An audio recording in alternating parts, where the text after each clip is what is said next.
What's up everybody, and welcome to the channel. In today's video we're going to take a look at this 2024 Jaguar F-Type. This is the R75 all-wheel drive convertible, finished off in Giola Green. MSRP is $115,000. Underneath the hood of the 2024 Jaguar F-Type R, you're going to find a 5-liter supercharged 8-cylinder engine. This motor is pumping out 575 horsepower with 516 pound-feet of torque. It's paired to the 8-speed automatic transmission, sends the power through the all-wheel drive system, and with a curb weight around 3,700 pounds, you can still expect 0 to 60 in 3.5 seconds, topping out at 186 miles per hour. The F-Type runs on an 18.5-gallon fuel tank, and you can also expect 16 miles per gallon in the city with 24 out on the highway. The overall length is 176 inches with wheelbase at 103.2. Width is 74.2, height is 51.6, and ground clearance is 4 inches.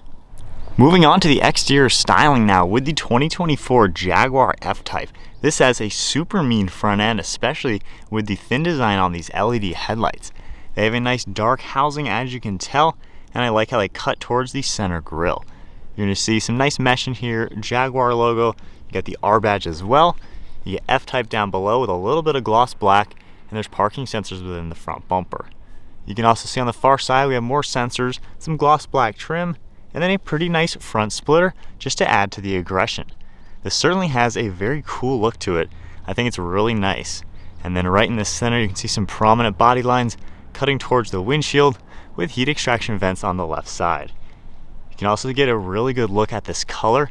It's a very subtle green color with a really nice gray undertone. You're also going to take a look at these 20-inch wheels finished in a two-tone design.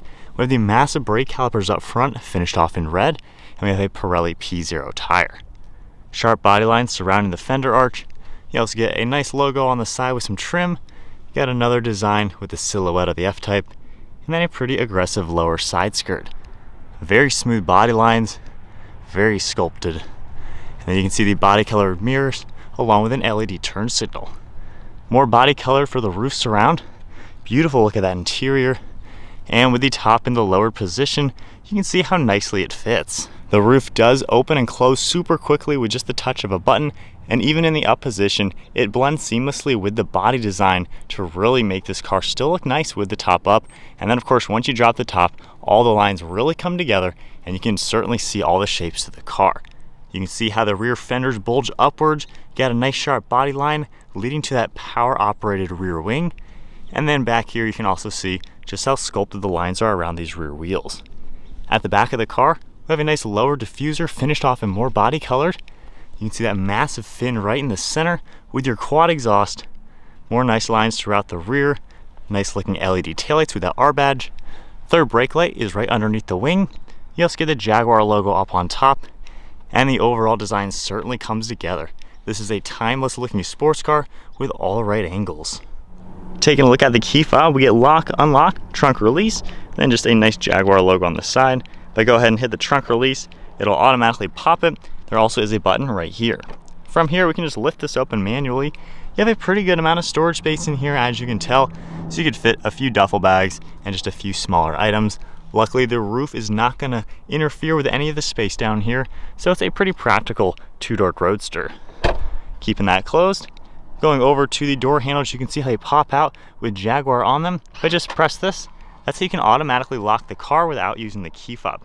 Of course, you can grab the key fob as well, hit the unlock button, door handles pop out, power folding mirrors pop out as well, and then we can grab the door handle and take a look at this beautiful interior. This interior has a really nice color combination with the dark brown along with black accents throughout it.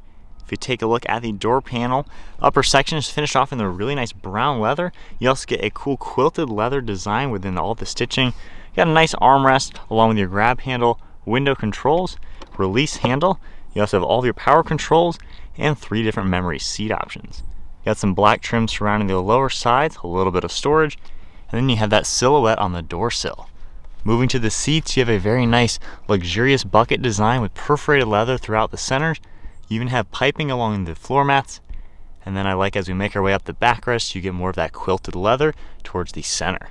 You have more stitching along with that Jaguar logo, and they're a very thin back just to give it a performance focused look. Then we have the black leather 3-spoke steering wheel. Got a black stripe up on top, perforations on the side, and the R badge. And then now inside the F-Type, keep my foot on the brake, we can go ahead and fire up the V8.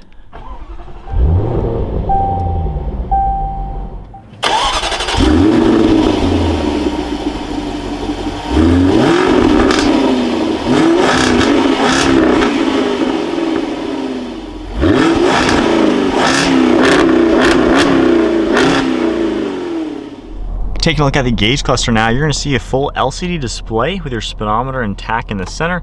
We also have information on the left and the right side. You can see right now we have trip information on the left side. Now if you use these toggles over here and hit the menu button, that's going to pop up on this left screen where you can configure quite a few different aspects. So you can go to the left hand information and adjust what you'd like to see up here. You can also do it for the right side. And then going under layout, you're able to adjust the center screen. So if you'd like to have a more traditional 2-dial layout, you're able to do that. You can also have a full map. Going back to the one design, which is pretty sporty. You can continue scrolling left and right, see more information popping up for trip information. We also have collision avoidance, all that sort of thing. And then you have different media information, and then vehicle information. You can see a few more things that will pop up within the car. You also have settings as well, and then back to the display. So pretty nice the way everything is, super simple as well. On the right side, you're also going to see some cruise control settings. We have your heated steering wheel control, then we get steering wheel mounted paddle shifters. Behind that on the right stalk, you're going to see the windshield wipers, and then on the left side, you can see your turn signal stock. Nice Jaguar logo right in the center. And then on the left side of all of that, you can see the trunk release button, lane keeping, lights, and then one of your air vents. You get some black and brown leather going across the dashboard, and these air vents actually automatically pop up. If I go ahead and turn this whole system off now, you're going to see them fold down out of the way, which is a really clean design. More of the brown leather on the far right side with a nice aluminum button to open up the glove box. Pretty good space in there. And then you're going to see a nice passenger grab handle. Now the center infotainment screen has pretty much everything you're going to expect. You have navigation and media. It is touchscreen. You can view a few more items. Going under climate control, if we turn that back on, you can see all of your different zones. Of course, those air vents are going to pop up now. You can use the physical controls down here for your temperature, fan speed. You can easily make those adjustments. And when you tap this, you can scroll this to the right for heated and to the left for ventilated seats. So pretty integrated the way that's designed. Going back to the home screen, you can continue over, see a few more items. We do get Apple CarPlay on here as well. Navigation shortcuts are all down below. And you have a settings icon as well. You're able to adjust a few different things, brightness, audio settings, and things like that. Now if I go ahead and put the car into reverse, we do have a backup camera. Pretty good graphics overall, not too crazy. And then you can toggle that. You can see the surround view, guidelines. You can add the audio in as well. And then just tapping the P button, we're back into park. Underneath all that, we get a few toggles for the auto, the AC, hazards, and then the defrosts. We have that start button, some nice materials throughout the center, and then your drive select. So if I go ahead and scroll this up now, you can see we're into the wet mode, and then going back into normal, and then holding it down into dynamic mode. The car gets a little bit more aggressive sounding, and if I go ahead and toggle this little race car icon, it pops up with all sorts of different settings. So you're able to fine tune this. If you want the engine or transmission into the comfort setting. You can also take a look at your throttle and braking. You get a G-force meter, timer, and then back to that main screen. And if I go back to normal mode, all that deactivates. Behind that, you're going to see the active exhaust, the rear wing, convertible top, and park and brake. And then of course we have your gear selector, and then some more stitching. Down below this, if we open that up, you're going to see 2 cup holders here, and then our armrest also features some storage. We got some plugs down there as well, and then a small cargo net, which is perfect for a cell phone. Up on top of the convertible roof, you get a little bit of stitching, and then Alcantara for this entire headliner. Really nice design with that black material, small mirrors, and then you have the frameless mirror up above. Now if I go ahead and push this button forwards, we can easily do the roof from inside, and you can see just how quick it is, and then it'll fold nicely right over this bulkhead. We also have the mesh piece right here, and then you'll get a nice little chime to let you know everything is complete. All right guys, setting off in the F-Type.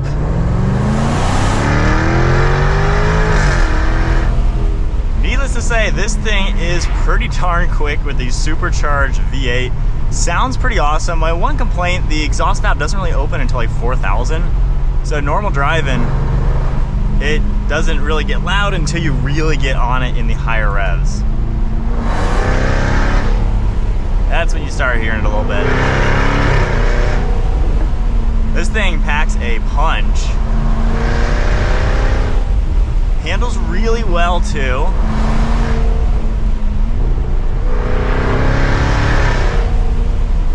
Yeah, and that transmission is super snappy. Now, if we go ahead and put it into normal mode, tone it down and slow down a little bit, we can go ahead and do the convertible top. So you pull it back to put the top down. You can do while driving, which is a really good plus for this car. Pretty effortless as well. And then the windows will pop up as well. But you can definitely tell this is a luxurious car. It has a lot going for it. It's smooth, it's comfortable. These seats are on the stiffer side given what they are, kind of thin back, but I fit really comfortably at 5'11". I have good headroom, good room all around, and the seat is not even as far back as it can go. So if you're taller or bigger, honestly, I think you'd fit pretty fine in this.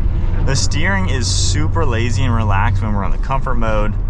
And then in dynamic mode, it sharpens up a little bit. It's not a crazy, like, hardcore sports car. This is a very nice luxury GT car with performance to it. So very seamless power delivery, lightning quick transmission. The all-wheel drive delivers power very well. And at the same time, it's not back-braking. Like right now, we're in dynamic. I can certainly feel bumps on this road versus toggling it down in normal mode. It's way smoother now. But this is not a back-braking car that's gonna just beat you up. So I like that aspect to this car, to where it's a normal daily, you can just drive it in comfort. I would say a Corvette is probably a really good competitor for this. It's just luxury and comfortable. But then when you need to move, you just give it some gas and this thing starts taking off. You don't really hear any wind noise or road noise or anything like that. It seems super insulated. And it's just a comfortable, luxurious car. You can definitely feel that refinement in it, the use of materials and everything you touch and feel in this car. I mean, it's just a nice, nice car. Very insulated from the roads. And of course, being a sports car, you can toggle into the sport mode and the car just gets aggressive. Instant throttle response. It's not crazy heavy. I mean, we're not quite 4,000 pounds.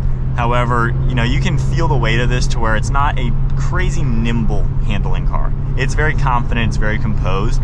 However, just, you know, being the weight of it, you might be able to feel out a little bit comparing it to a Corvette. You know, the Corvette's not exactly much lighter than this, but, you know, this still gives you quite a lot to offer.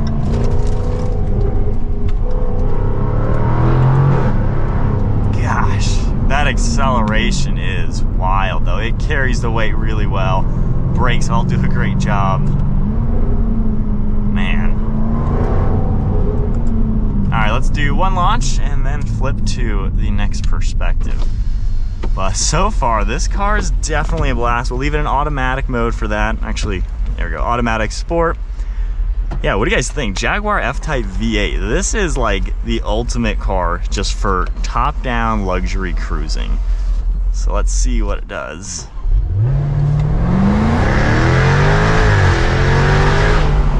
Wow.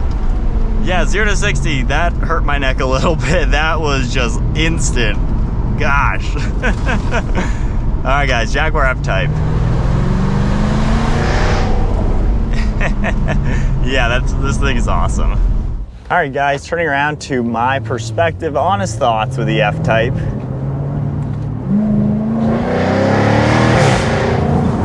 It sounds insane.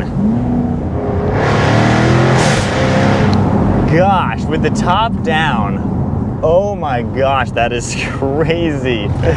The sound levels that the F-Type V8 gives you. Only complaint, like I said, the exhaust valve, while it says open while we're in dynamic mode, it doesn't open until 4-ish. So that's the only weird kind of thing. And then you guys can't tell, but that screen right now is completely glare. I can't see a single thing with the sun behind me.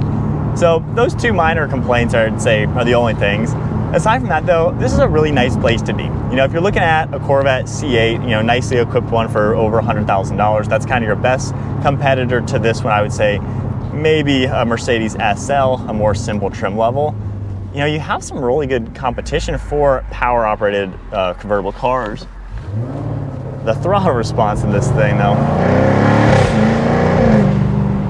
man, it's a nice car to beat. There's not many complaints aside from that screen, which is awful right now, aside from that. But I like how in this car, you really do get the luxuries, the refinements. It feels like a very just top-notch special car. You know, this isn't just a normal convertible with top-down cruising. It gives you that luxury feeling, that refinement that you may not get elsewhere. It's man, it'd be a tough call with this and the Mercedes and the Corvette, just because they all kind of offer something similar but different at the same time. The Mercedes is probably very, very similar to this one. But I think I just like how it's an easy, normal car to drive, and the technology isn't bad. I know older Jaguars, Range Rovers, you know, that group of vehicles wasn't the easiest thing to work on using the technology. I feel like for the F-Type, they've really simplified it to where it just works simple. Okay, that screen, they need to put some sort of button to make that go down, because that is really bad. It's just a big white light staring at me. But you know, the tech in it, there's not too many buttons. It's super simple, super user-friendly. I feel like this is a car that people can just get into and enjoy driving and not worry so much about all the technology. I think the Mercedes has a lot of tech. Not everyone may like that, and the Corvette, you know, might be harder to get in and out of depending on, you know, how you feel like getting into a low car. So this might be a good, well-rounded car to where it's simple, it doesn't feel low on the ground, you feel kind of open, kind of high up for being a sports car, to where it's easy to drive and easy to operate. I think that's a really big plus with the Jaguar. Back into the fun modes. Gosh, it sounds so good. It's a well-balanced car too. It feels confident, feels composed. And the steering feel also is really nice. Given this does weigh a little bit, it's nice how you can place the car, only a little bit of body roll, but not really all too much. I think the Corvette is more that track-focused, tighter feeling car, but you're gonna sacrifice some visibility. It's harder to get in and out of, and the tech might be a little confusing. So I think this is kind of that good sweet spot. That ZF8 speed snaps in between gear changes when you're driving aggressively. And I also like, you may notice, hopefully the wind noise is fine, but with the windows up and that screen back there, it's not intrusive. The wind is just comfortable. It's a car that was designed to be a convertible. You can totally tell that. It is at home with that roof down.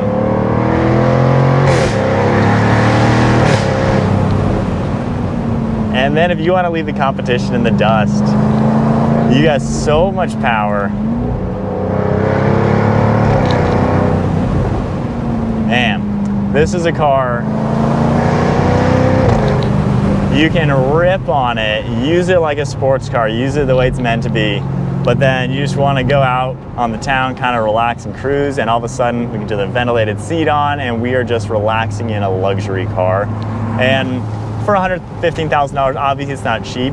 However, a car like this for this kind of money feels pretty nice. You know, it doesn't feel like it's way out of touch. So I think Jaguar has placed the F-Type in a perfect price point. Of course, you don't need the V8. I like the V8 though, but you can get a more simple trim level and tone it down in price quite a lot. And of course, this, not as many options, you can also tone it down. But I don't know, that's kind of my overall thoughts on the F-Type convertible. Awesome car, just nice, luxurious, fun, fast, elegant.